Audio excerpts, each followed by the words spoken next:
Good morning everyone, I am Mio and you're watching Take Off Philippines. Another travel, another gala. Tara samahan niyo ako for another staycation here at the heart of Manila.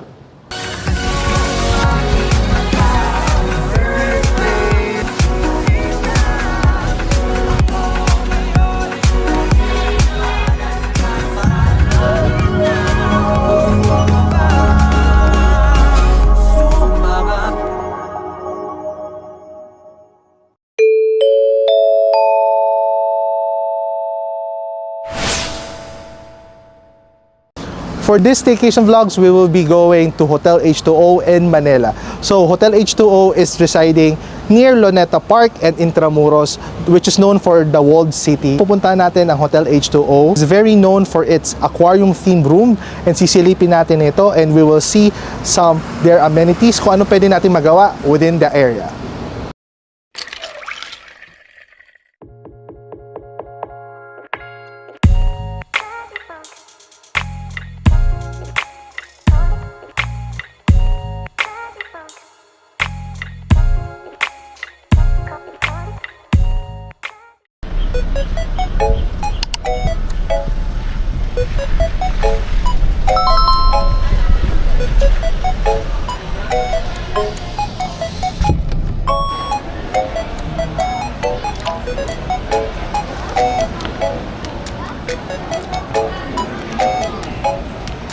Tara, samahan nyo ako guys, mag-check-in tayo sa Hotel H2O.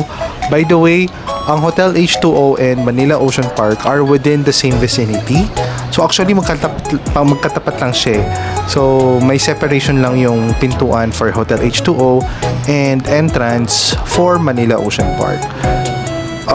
Kaya naman, if magka-avail kayo ng package within the hotel, kasi meron silang in-offer din na staycation plus tour sa Ocean Park nila, well, you can avail that also para ma-enjoy nyo mismo yung Ocean Park na hindi nagmamadali. So tara, let's do quick check-in.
Sige.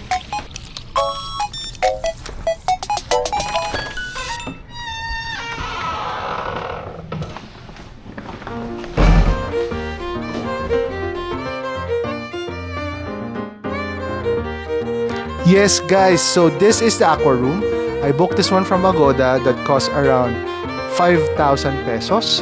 Sobrang nag-enjoy ako dito sa room na to kasi hindi ko akalain na mare-relax ako ng sobra. Since itong aquarium na to, sobrang daming fishes and dapat abangan nyo guys sa mga dumadaan-daan dyan. Kasi isang mahaba aquarium pala siya guys, so passing through siya ng iba't ibang room. So makikita nyo iba-ibang fish talaga yung dumadaan dyan. So hindi lang siya within one aquarium. So napakaraming isda dito na dumadaan, like angelfish, three-spot domino, damselfish, powder brown tang, clownfish at marami pang iba.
น้องสาวพี่เป็นไงบ้างช่วงนี้ป้ากันก็ดีช่วงนี้เห็นบ่นเครียดทุกวันเลยบอกว่ายอดฟอลตก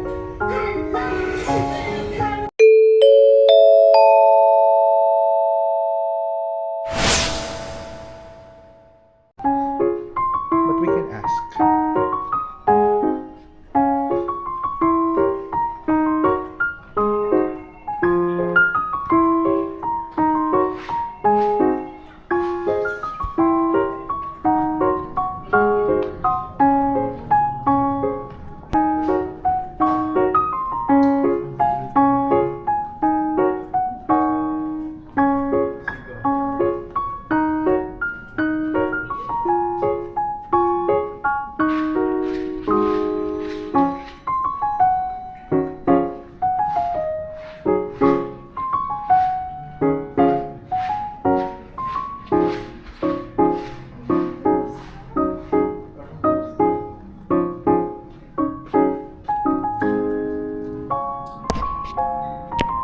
Dito meron.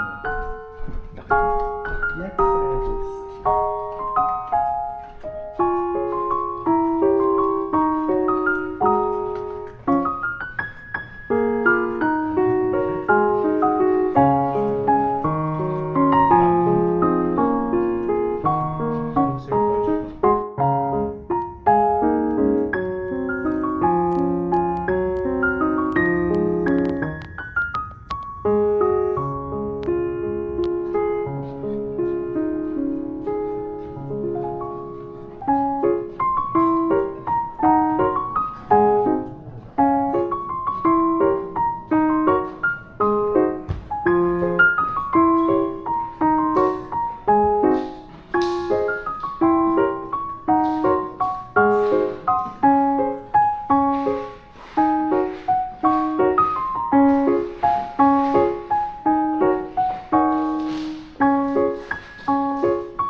So hi guys, nandito tayo sa Hotel H2O and umorder na kami ng food.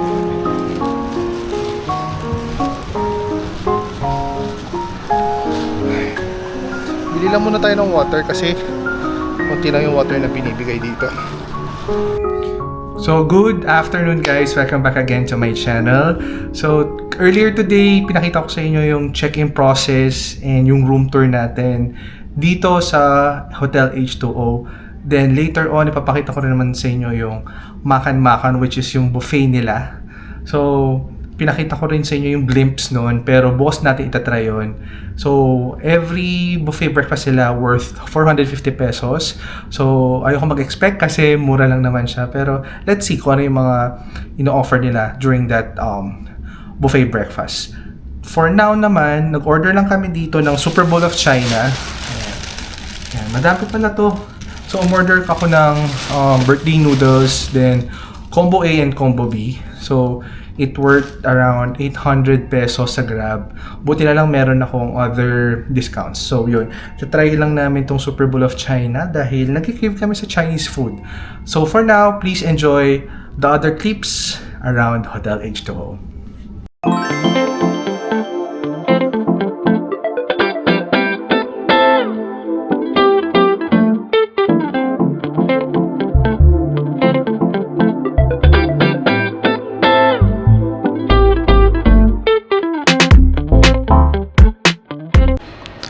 Di na kami tumuloy mag-buffet breakfast kasi ilan lang yung mga in-offer nilang food eh. Since lalabas din kami at pupuntang Intramuros, so doon na lang kami kakain. Pero ngayon guys, papakita ko lang sa inyo yung mga ibang part na katabi ng makan-makan. Bale, meron sila ditong arcade and toy shop if gusto nyo mamili ng ilan sa mga merch ng Manila Ocean Park. Meron din silang ibang kainan dito, parang rice meal. So, mayroon din naman kumakain dito, pero ayun guys, so if you want to try, you can try naman din. Parang bibigyan ko na kayo ng ibang options beside yung mismong kainan nila dito within Hotel H2O. Also guys, outside Hotel H2O and Manila Ocean Park, meron din naman nagtitinda ng mga food doon within the area. Ayan, meron silang Chinese food, meron mga food stalls sila doon sa labas. Like, nagtitinda sila ng waffle, ng soup, ng hotdog and all. So yan, pwede nyo rin itry yan guys. Pero, ang cons lang dito is during Manila Ocean Park time lang sila open. So, after that, close na sila. So, paggabi, doon kayo mahihirapan magharap ng food na mapupuntahan since malayo yung area. So, I would suggest mag-grab na lang kayo guys para hindi na kayo mahirapan. We also tried their garden cafe within the premise of Hotel H2O. Umorder lang kami ng kape and onting pastries. Kaso guys, I would recommend na mag-try din kayo ng ibang coffee shops within Intramuros area naman. Kasi mas madaming masasarap din naman dito.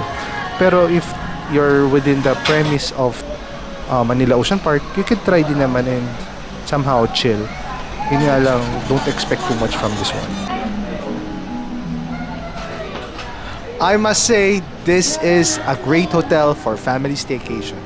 And for sure, mag-e-enjoy ang mga bata dito. Again guys, thank you so much sa pagsama sa akin for another hotel experience. Ako po si Neo Briones and this is Take Off Philippines. Hanggang dito na lang guys and I'll see you on my next staycation. And that's it for another staycation vlog. Maraming salamat po sa pagsubaybay sa aming simpleng vlog for today. Before we close this video, I just want to thank everyone sa lahat ng mga nagsubaybay and nag-follow sa atin sa YouTube, TikTok, Twitter, sa Instagram and Facebook page natin. Maraming salamat po. At kung hindi pa kayo subscriber at follower ko, please make sure to subscribe to my channel, Take Off Philippines. And also, I do have some social media accounts personal, Mio Briones Jr., para lagi kang updated sa ating happenings dito. So maraming salamat po. Again, I'm Mio and you are watching Take Off Philippines.